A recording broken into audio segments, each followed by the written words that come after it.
Hey guys, welcome back to my new vlog. आज है 11 तारीख और सुबह के बज रहे हैं 7:30। होप आप सब अच्छे होंगे।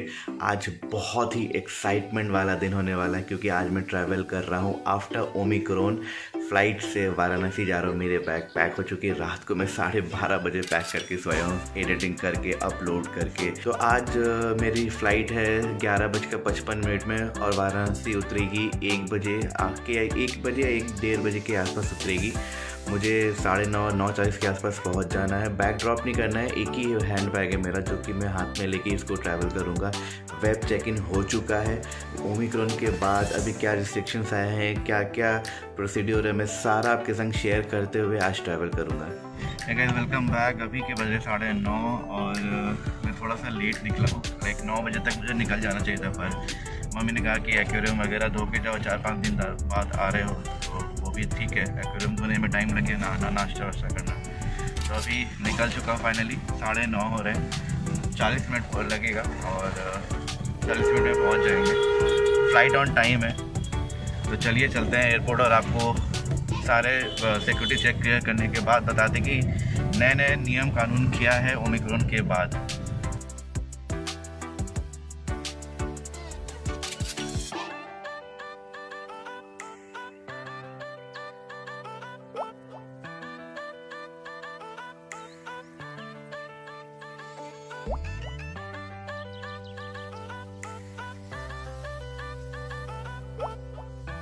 भाई अच्छा खासा लेट हो गया। 10:14 हो रहा है और कुछ देर में ही बोर्डिंग शुरू हो जाएगा। देखते हैं कितने देर पे पहुंचते हैं। मिस तो नहीं होगा पर बहुत ज़्यादा ही रश करना पड़ेगा। ओह, आज तो मैं स्टाफ नहीं पैसेंजर हूँ तो मुझे लाइन में घूम घूम के जाना पड़ेगा। भूल ही गया था मैं। तो SHA क्लियर हो गया। वहाँ 10 मिनट ही लगा। मैं अपना ID कार्ड दिखा के फटाफट निकल गया। मेरा गेट नंबर 18 है और 10-15 मिनट बाद बोर्डिंग शुरू हो रही है। तो अभी टाइम है मेरे पास। कैब बोर्ड करने के बाद मैंने आपको बताया था कि नया नया क्या रूल्स एंड रेगुलेशन है, आपको बताऊंगा। तो नए नए रूल्स रेगुलेशन जैसे कि अगर आप ट्रैवल फ्रीक्वेंट फ्लायर है तो आपको पता ही है। पहले क्या था कि हम बुकिंग करते थे, बुकिंग करने के बाद काउंटर में खड़ा होते थे, बोर्डिंग कार्ड लेते थे, जो कि अब वो बंद हो चुका है। अब आपको घर से ही वेब चेकिंग करा के आना होगा। आप कोई भी एयरलाइन से बुकिंग करे, ठीक 45 आवर्स पहले वेब चेक इन आप करा ले। के साइट पे जाए, वेब चेक इन में अपना ईमेल ID, नाम, PNR डाल के वेब चेक इन कर ले। और सीट असाइन करने का कुछ चार्जेस लगता है। कोई कोई एयरलाइन लेता है, कोई कोई नहीं लेता। या फिर ऑटोमेटिक सीट असाइनमेंट का भी ऑप्शन है, वो कर दीजिए जब आपका टाइम होगा। ठीक, ऑटो असाइन होकर आपके पास मेल में आ जाता है। अब आपके पास आया बोर्डिंग कार्ड, आपके पास डबल डोज वैक्सीनेशन का सर्टिफिकेट होना चाहिए PDF में या फिर हाथ में, जो कि मैंने कैरी किया। अब जब आप एयरपोर्ट आते हैं, एयरपोर्ट आने के बाद अगर आपके पास, सोचिए अभी आप सिंगल ट्रैवल कर रहे हैं पर आपका 3 बैग है, तो भाई साहब 3 बैग नहीं जाएगा। अगर गया तो एक्स्ट्रा चार्जेस लगेगा। ठीक है, रूल हो गया है कि 1 check in bag and 1 hand bag. अगर उससे ज़्यादा हुआ तो कुछ एक्स्ट्रा चार्जेस पे करना पड़ेंगे। वो अपना एयरलाइन टू एयरलाइन वेरी करता है। तो इसीलिए आप कोशिश करिएगा कि हमेशा एक ही चेक इन बैग ले जो कि वेट के अंदर है, ये नहीं कि ओवरवेट हो जाए।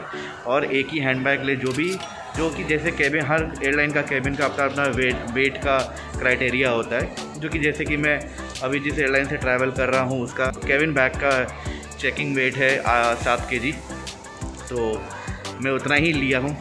उसके बाद बोर्डिंग जब करने आते तो पहले क्या होता था कि हम अपना बोर्डिंग कार्ड दे रहे हैं, वो स्कैन कर रहे हैं, आपको बोर्ड कर रहे हैं। नहीं, अब आपको मशीन आपके सामने दे देंगे। आपको खुद अपना बारकोड ले आके स्कैन करना होगा और प्रोसीड करना होगा अपने एयरक्राफ्ट की तरफ। बीच में क्या था कि आपको फेस शील्ड पहनना होगा, PP किट पहनना होगा।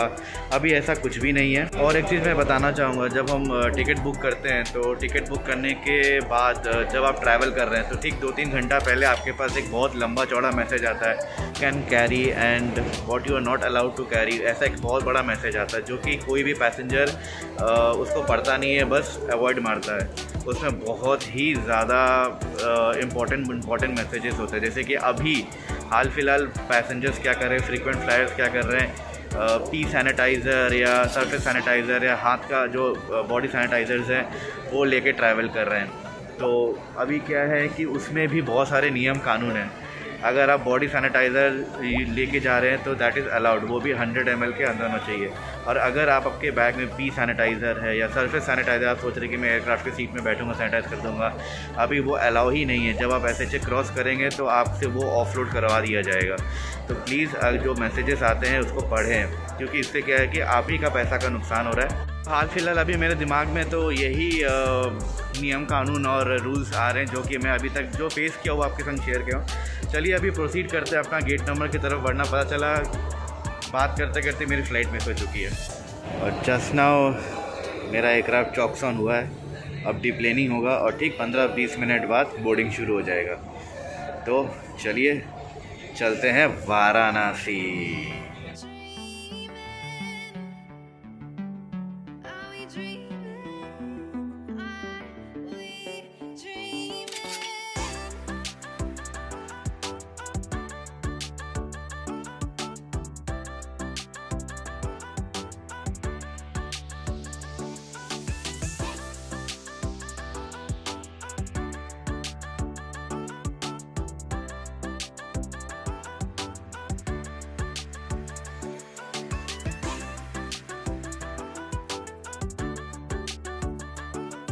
For any personal belongings, like iPads or mobile phones, open the leg indicate and ensure you have the left bracket. We request you to close the window shades and open the air vents after the door opens to maintain air conditioning. तो अभी के बज रहे हैं 1:13 और मैं वाराणसी पहुंच चुका हूं। मैं बचपन में आया था अपने मुंडन के टाइम में और अब आ रहा हूं। बहुत लाइक अभी मैं 28 का हूं, तो कितने सालों बाद मैं आया हूं। सो चलते हैं, एक्सप्लोर करते हैं वाराणसी और देखते हैं कि कौन आया है मुझे लेने के लिए।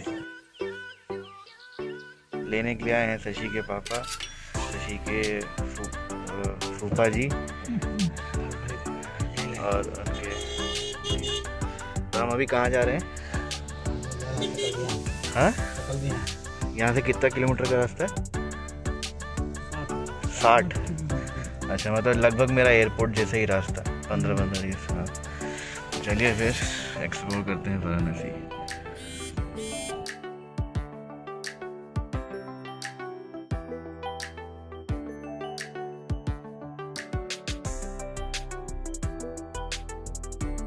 तो फाइनली एयरपोर्ट उतरने के बाद मैं सकलडिया आ गया हूँ। ठीक है, इसलिए सकलडिया बोल रहा हूँ क्योंकि मैं इसके पहले सकलडी कर रहा था। और शशि के पापा ने मेरे को चोमू बनाया था, कहा कि 30 किलोमीटर का रास्ता, पर है एक्चुअली 60 किलोमीटर का। और मैं एक बात बताऊँ, जो ड्राइवर मतलब जो भैया थे जो गाड़ी चला रहे थे ना भाई, वो एवेंजर से कम नहीं थे। इससे कि मतलब कैसे कि क्या ही बताए। यहाँ के खाना ना खा चुके हैं, खाना बहुत ही अच्छा था। तो अब सब रेडी हो रहे हैं शाम को रिसेप्शन पार्टी। और ये रही शशि, 4 दिन से वीडियो में मिस कर रहा था सब इसको। मालूम है, ये मुस्कान है। और वो पता तुम जब फ्लाइट में गई ना, तो एक लड़का भी हम लोग को गया था, तो बोल रहा है, तो मेरे को कल आके बोला कि मैं ना भाभी को देखा था वाराणसी के फ्लाइट में। तो हम बोला कि तो देखा तो बात क्यों नहीं किया? बोला अरे हम रास्ता पर यही सोच रहे थे कि कहाँ देखें इनको, पर देखे जब उतर कर चले तब याद आ रही तो वीडियो में देखे इनको। तो हम बोले कि हाँ वही जी गई है। तो बोली तुम क्या? बोले मैं तो घर गया था आगे रात को। विशाल सिंह, वो दूसरा विशाल है। तो अभी के बज रहे हैं 8:06। हम सब रेडी हो चुके हैं, बस अब डिले करा रही है शशि और उसकी मम्मी जो रेडी हो रही है।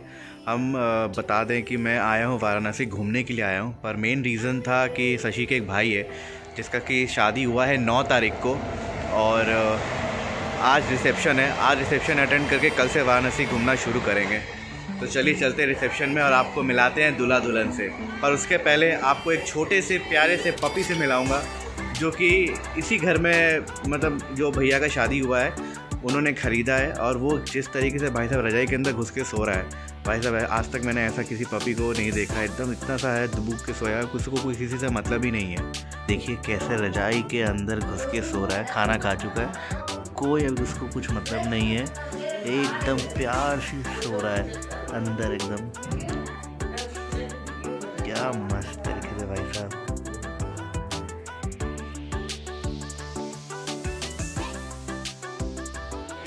सो फाइनली हम आ चुके हैं रिसेप्शन पार्टी में।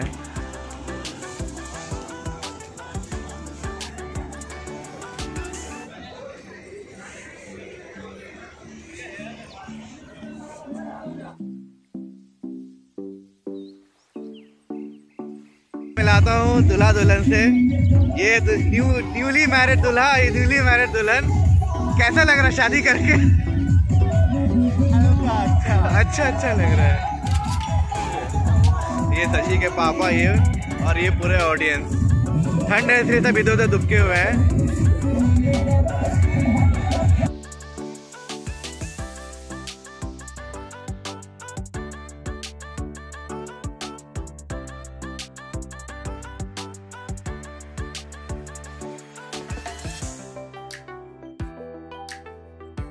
आप बनारस आए और बनारस का पान ना खाए तो हो नहीं सकता।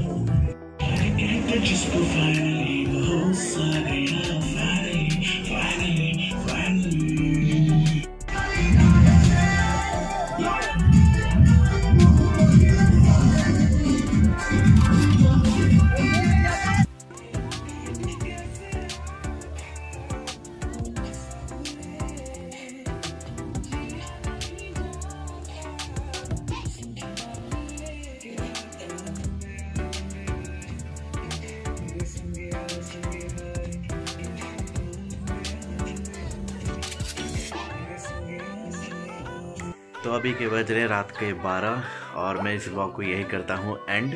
कल से घूमने चलूँगा वाराणसी। अगर आपको व्लॉग आज का पसंद आया होगा तो प्लीज़ लाइक और सब्सक्राइब ज़रूर करिएगा। तब तक के लिए बाय बाय, टेक केयर, शब्बा good night, keep smiling, keep loving me the way you guys are always doing. Bye, कल फिर मिलेंगे।